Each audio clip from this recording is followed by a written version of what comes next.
من هو جيشك؟ جيشك العظيم من هو؟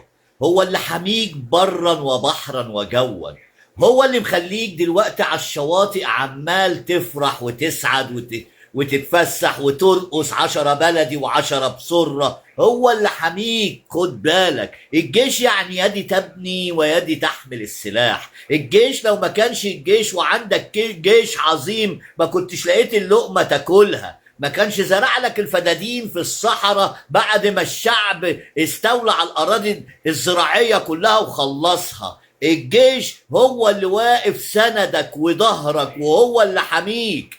اوعى تسمع كلام اللبراس واعدائنا، اعداء الله واعداء الدين. انت معاك جيش عظيم، جيش ما هوش مرتزقة يا بشر، جيش من الوطن، مني ومنك ومن خالك ومن عمك وابن عمك. هو ده الجيش، ما جبناش حد من بره عشان يحمينا، مننا فينا. يعني احنا كلنا افراد في القوات المسلحة، كلنا افراد في القوات المسلحه. حد يقول لي الليبراس ما بتخشش الجيش ليه؟ لان دول اعدائنا، ما ينفعش يخشوا الجيش. الجيش ما بياخدش اي حد، الجيش ما بياخدش الا الوطني اللي معروف لسابع وثامن جد. هو ده الجيش. الجيش يعني هو يعني نقول ايه ونعيد ايه ونقول ايه لو ما كانش جيشنا والراجل زعيمه القائد الأعلى للقوات المسلحة ما كانش وقف معاه ودعمه التدعيم ده،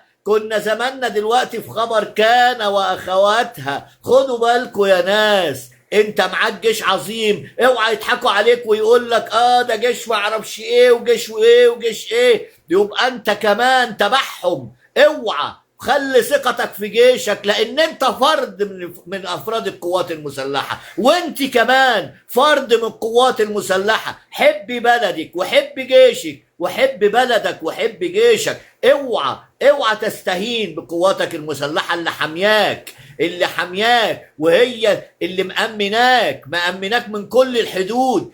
يعني نقول ايه ونعيد ايه؟ خدوا بالكم الفيديوهات الكتير قوي اللي عمالة تضرب في جيش مصر العظيم. كلنا على قلب رجل واحد بنقول تحيا مصر وتحيا القوات المسلحة ويحيا عزيز مصر.